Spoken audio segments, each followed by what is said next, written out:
వృశ్చిక రాశి వారి జీవితం అమావాస్య తర్వాత ఊహించినటువంటి మలుపు తిరగబోతుంది. అమావాస్య తర్వాత వచ్చే 3 రోజులు కూడా వీరికి విపరీతమైనటువంటి రాజయోగం అంటే కుబేర యోగం పట్టబోతుంది. అమావాస్య తరువాత ఈ ఒక్క పరిహారం గాని మీరు చేసుకున్నారు అంటే మీకు డబ్బు అనేది ప్రవాహంలాగా వస్తుంది. వృశ్చిక రాశి వారు ఎంత పేదరికంలో ఉన్నప్పటికీ కూడా వీరికి నిజంగా కుబేర యోగం అనేది పట్టనుంది. వృశ్చిక రాశి వారు చాలా బలమైన మనసు కలవారు, కానీ గత కొంతకాలంగా వీరికైతే చాలా సమస్యలు అనేవి ఉన్నాయి. డబ్బు అనేది ఎంత సంపాదించినా చేతిలోగా చిల్లి గవ్వ కూడా మిగలడం లేదు. దాంతో వీరికి జీవితం మీదే విరక్తి కలుగుతుంది. ఏంటి అసలు ఈ జీవితం, ఎంత సంపాదించినా కూడా 1 రూపాయి కూడా మిగిల్చుకోలేకపోతున్నామే, దేనికోసం మనం ఈ సంపాదన అని చెప్పి వీరికి జీవితం మీదే విరక్తి కలుగుతూ ఉంటుంది. అంతేకాకుండా ఏదైనా సరే ఒక పని మొదలు పెడితే ఆ పని మధ్యలోనే ఆగిపోతూ ఏదో ఒక ఆటంకాలు అనేవి ఎక్కువగా వస్తూ ఉంటాయి. అందరి పనులు ముందుగా వెళ్ళిపోతూ ఉంటాయి, ముందుకు సాగిపోతూ ఉంటాయి. కానీ ఈ వృశ్చిక రాశి వారి యొక్క పని మాత్రం మధ్యలో ఆగిపోవడం వీరికి చాలా నిరాశను కలిగిస్తుంది. దీంతో పాటు ఇంట్లో తరచుగా చిన్న చిన్న గొడవలు, అసలు ఏం చేయకుండానే చీటికి మాటికి గొడవలు జరుగుతూ ఉంటాయి. వీరి తప్పేమీ లేకుండానే వీరిదే తప్పు అన్నట్టుగా నిందిస్తూ ఉంటారు. చుట్టూరు కూడా వీరిదే తప్పు అని కుటుంబ సభ్యులు కూడా నిందిస్తూ ఉంటారు. అసలు ఏం జరుగుతుంది నా చుట్టూ అని వీరు ఎంతగానో బాధపడతారు, పశ్చాత్తాపడుతూ ఉంటారు.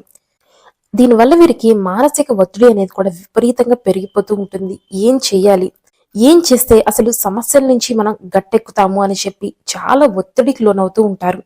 అయితే వీరు మాత్రం చాలా కష్టజీవులు, కష్టాన్ని నమ్ముకుంటారు. ఎవరిది కూడా ఫ్రీగా వచ్చే 1 రూపాయి కూడా వీరు ఆశించరు.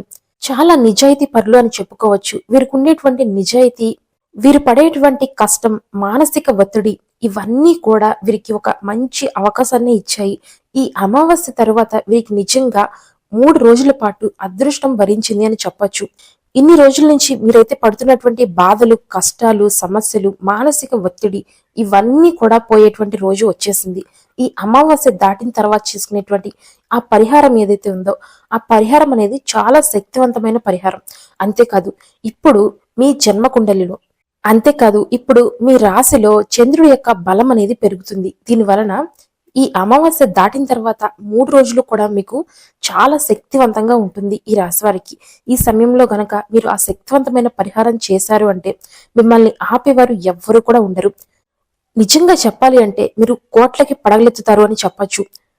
ఇన్ని రోజులు మీరు ఏదైతే కష్టపడుతూ రూపాయి కూడబెడుతూ వాటి గురించి మళ్ళీ ఆ రూపాయి మిగలలేదు అని చెప్పి బాధపడుతూ ఉన్నారు కదా, ఇక్కడి నుంచి కూడా మీరు రూపాయిని కూడబెట్టాల్సిన అవసరం ఏమీ కూడా లేదు. ఆ రూపాయి అనేది వాటంతటా అదే వచ్చి పడుతుంది. మీరు పడ్డ బాధలు, కష్టాలు అన్నిటికీ ఇక్కడ మీకు ఉపశమనం అనేది దొరుకుతుంది. ఒక్కసారిగా వృశ్చిక రాశి వారి యొక్క జీవితం అనేది ఊహించినటువంటి మలుపు తిరగబోతుంది. ఈ అమావాస్య తర్వాత చంద్రబలం అనేది విపరీతంగా పెరుగుతుంది. ఇది మీకు వృద్ధిని ఇస్తుంది. అంటే మీరు ఏదైతే పని చేస్తారో ఆ పని చాలా వేగవంతంగా జరుగుతుంది. మీరు ఊహించినటువంటి అవకాశాలు మిమ్మల్ని వెతుక్కుంటూ వస్తాయి. మీ మనస్సు కూడా చాలా నిర్మలంగా, చాలా ప్రశాంతంగా ఉంటుంది. ఏవైతే అవకాశాలు మిమ్మల్ని వెతుక్కుంటూ వస్తాయో వాటిని కాదనకండి. అంతేకాదు ఆ అవకాశాలు మీ చేజెక్కించుకోవడం కోసమే ఈ పరిహారం కూడాను. చంద్రబలం పెరిగేటువంటి సమయంలో ఆ కుబేరుడి యొక్క అనుగ్రహం మీ మీద ఉండడానికి చేసుకునే పరిహారమే ఈ పరిహారం. మరి వీడియోనైతే ఎక్కడా కూడా స్కిప్ చేయకండి. వీడియోని స్కిప్ చేసినట్లయితే మీ అదృష్టాన్ని మీరే కాలదన్నుకున్న వారు అవుతారు. అసలు ఏంటి ఆ పరిహారం, అలాగే ఈ 3 రోజులు కూడా మీరు కొన్ని జాగ్రత్తలు అయితే తీసుకోవాలి. వాటన్నిటి గురించి మనం తెలుసుకుందాము. అలాగే ఇంకా మన ఛానల్ని సబ్స్క్రైబ్ చేసుకోలేదంటే వెంటనే సబ్స్క్రైబ్ చేసుకుని లైక్ చేయండి. అయితే ఆ పరిహారం కంటే ముందుగా అసలు ఈ 3 రోజులు కూడా మీరు ఎలా ఉండాలి అనేది చాలా శ్రద్ధగా వినండి. మీ మనస్సు అనేది చాలా స్థిరంగా ఉండాలి. ఈ 3 రోజులు కూడా మనస్సు అనేది చాలా స్థిరంగా, ఎటువంటి మీరు కోపం, ఆవేశం అనేవి ఎక్కువ తెచ్చుకోవద్దు. ఇతరుల మీద మీ కోపాన్ని ఎప్పటికీ కూడా ప్రదర్శించకండి. ఎందుకు ఈ కోపం గురించి ముఖ్యంగా చెబుతున్నాను అంటే వృశ్చిక రాశి వారికి కాస్త కోపం అనేది ముందుగా వచ్చేస్తూ ఉంటుంది. ఈ కోపం అనేది మీ జీవితాన్ని నాశనం చేస్తుంది. కాబట్టి మీరు ఎంత వీలైతే అంత ఈ కోపాన్ని కంట్రోల్ చేసుకోండి.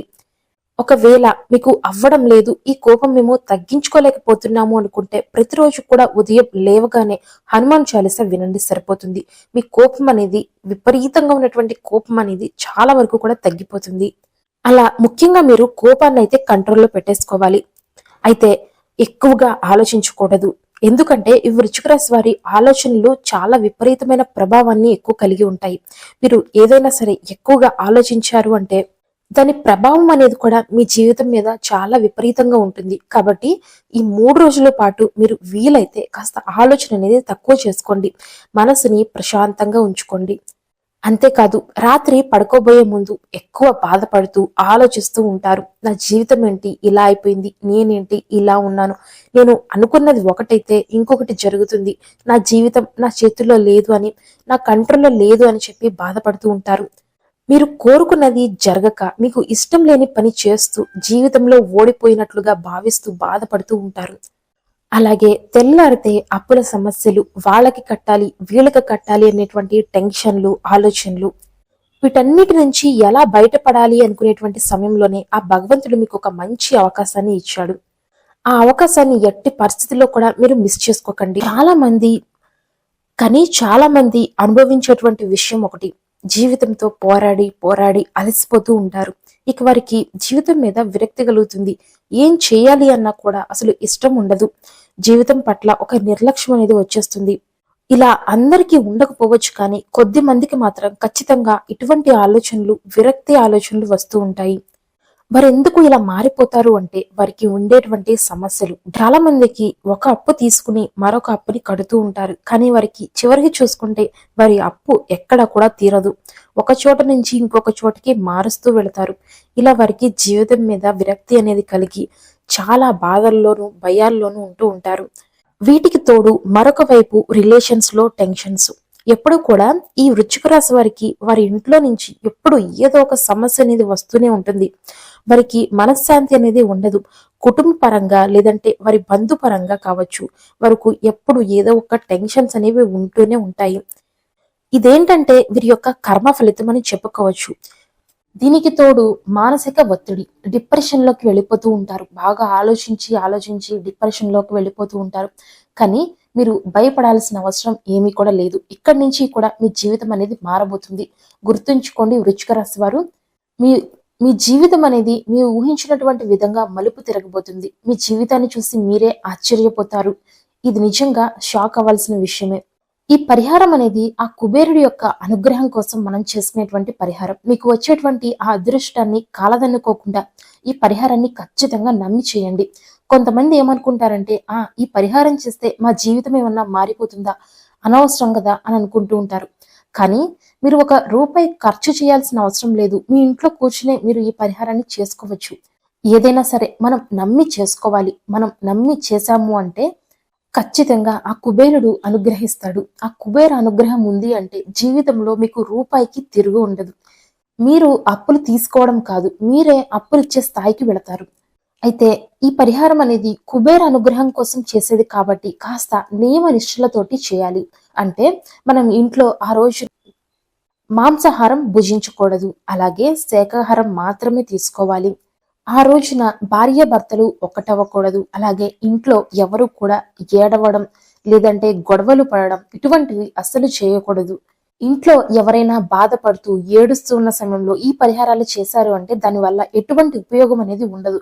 కాబట్టి ఈ నియమ నిష్టలని ఖచ్చితంగా పాటించండి. మీ మనస్సుని చాలా తేలికగా ఉంచుకొని చాలా నియమ నిష్టలతోటి ఈ పరిహారాన్ని ప్రారంభించుకోండి. అమావాస్య రోజు తరువాత రోజు సాయంత్రం అంటే మంగళవారం రోజు సాయంత్రం చేసినటువంటి పరిహారం ఇది. ఇంటి మొత్తాన్ని కూడా చక్కగా శుభ్రం చేసుకుని ఇంటిలో తూర్పు ముఖంగా మీరు ఒక దీపాన్ని పెట్టుకోవాలి. ఆ దీపం ఎలా పెట్టుకోవాలి అంటే నువ్వుల నూనెతోటి 5 ఒత్తులు వేసుకోవాలి. 5 దిక్కులలోనూ 5 ఒత్తులు పెట్టుకుని దీపం వెలిగించాలి. అయితే ఆ దీపంలో 2 లవంగాలు అలాగే 2 యాలక్కాయలు వేసుకోవాలి.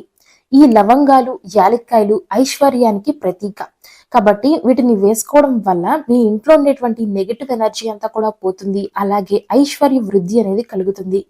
అలా దీపం వెలిగించుకున్న తర్వాత ఓం నమ శివాయ అని చెప్పి 11 సార్లు జపించుకోండి. ఇది ఏ సమయంలో చేసుకోవాలి అంటే సాయంత్రం ప్రాప్తకాలంలో అంటే 6 గంటల తరువాత నుంచి 6 నుంచి 7 గంటల మధ్య సమయంలో చేసుకోండి ఈ పరిహారాన్ని. అలా మీరు ఓం నమ శివాయ అని చెప్పి జపించుకున్న తర్వాత ఒక గ్లాస్ నీరు తీసుకోండి. ఆ గ్లాస్ నీరు తీసుకువచ్చి దీపం ముందు ఉంచుకోవాలి.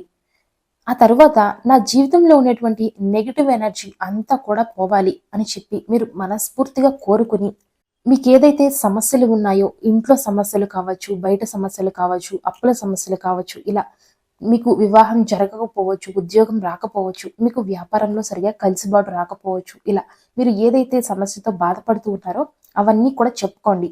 ఆ నీటి మీద చెయ్యి పెట్టుకుని మీ చెయ్యి అనేది, మీ కుడి చెయ్యి అనేది ఆ నీరు మీద పెట్టుకొని ఆ భగవంతుణ్ణి మనసులో తలుచుకుంటూ మీకు ఏదైతే సమస్యలు ఉన్నాయో అవన్నీ కూడా చెప్పేసుకోండి. చెప్పేసుకున్న తర్వాత ఆ నీటిలో కొంచెం చిటికెడు పసుపు, కొంచెం చిటికెడు కుంకుమ వేసుకోండి. ఆ తర్వాత 2 తులసాకులు వేసుకొని మీరు దానిని అలా వదిలేసేయండి. మళ్ళీ మీరు దానిని ముట్టుకోవద్దు. ఇంట్లో ఎవరైనా సరే చిన్నపిల్లలు ఉంటే కాస్త జాగ్రత్తగా చూసుకోండి. ఎందుకంటే ఆ నీరుని మీరు సంకల్పం చేసుకున్న తర్వాత ఎవ్వరూ కూడా తాకకూడదు. కాబట్టి చాలా జాగ్రత్తగా ఉండాలి. ఆ తరువాత మీరు కుబేర జపం చేయాలి. 108 సార్లు కుబేరుడి యొక్క నామస్మరణ చేసుకోవాలి. ఓం కుబేరాయన నమః, ఓం కుబేరాయన నమః, ఓం కుబేరాయన నమః అని చెప్పి కళ్ళు మూసుకుని 108 సార్లు ఆ స్వామివారి యొక్క నామస్మరణ జపించుకోండి. ఇలా మీరు చేయడం వల్ల మీ జాతకంలో ఉండేటువంటి ఏదైతే చెడు కర్మ ఫలితం ఇవన్నీ కూడా పోతాయి. నెగిటివ్ ఎనర్జీ అనేది కూడా పోతుంది మీకు అనేది. ఈ కుబేర నామస్మరణ మీరు జపించడం వల్ల సాక్షాత్తు ఆ కుబేరుడి యొక్క అనుగ్రహం మీ మీద ఉంటుంది. మీరు పట్టిందల్లా కూడా మీకు బంగారం అవుతుంది. మీరు ఏదైతే జరగాలి అని కోరుకుంటారో అది ఖచ్చితంగా జరుగుతుంది. అలాగే ఇలా ఈ విధంగా పూజ చేసుకున్న తర్వాత ఆ నీటిని తీసుకువెళ్ళి మరుసటి రోజు ఉదయాన్నే ఎవ్వరూ కూడా తాకనటువంటి చెట్టుకి, అంటే మీ ఇంట్లోనే ఏదో ఒక మూలన ఒక మంచి పచ్చని చెట్టులో పోసేసేయండి. కానీ ఆ నీరు ఎవ్వరూ కూడా తాగకూడదు. ఆ తర్వాత మంగళవారం రోజున 1 కేజీ బియ్యాన్ని ఎవరికైనా సరే దానం చేయండి. గుళ్ళో అయినా ఇవ్వవచ్చు, లేదు ఎవరైనా పేదవారికైనా సరే ఇవ్వవచ్చు. ఈ బియ్యం దానం అనేది కుబేరుడు అనుగ్రహానికి చాలా బాగా పనిచేస్తుంది. దీని రిజల్ట్ అనేది మీరు ఒక్కసారి చేసిన తర్వాత మీకే తెలుస్తుంది. అయితే 1-2 రోజుల్లోనే దీని యొక్క రిజల్ట్ అనేది మీకు పూర్తిగా తెలిసిపోతుంది. కాబట్టి ఈ పరిహారాన్ని మీరు మనసు పెట్టి మనశ్శాంతిగా చేసుకోండి. అలాగే మీకు ఆర్థిక స్థిరత్వం అనేది ఉంటుంది. ఇంట్లో ఉండేటువంటి నెగిటివ్ ఎనర్జీ అంతా కూడా పోతుంది. ఈ వీడియో మీకు ఉపయోగపడినట్లయితే ఓం కుబేరాయన్ నమః అని చెప్పి కామెంట్ చేయండి. అలాగే ఇంకా వృశ్చిక రాశి వారి గురించి కొన్ని రహస్యాలు తెలుసుకోవాలి అంటే ఖచ్చితంగా మన ఛానల్ని సబ్స్క్రైబ్ చేసుకుని ఫాలో అవుతూ ఉండండి.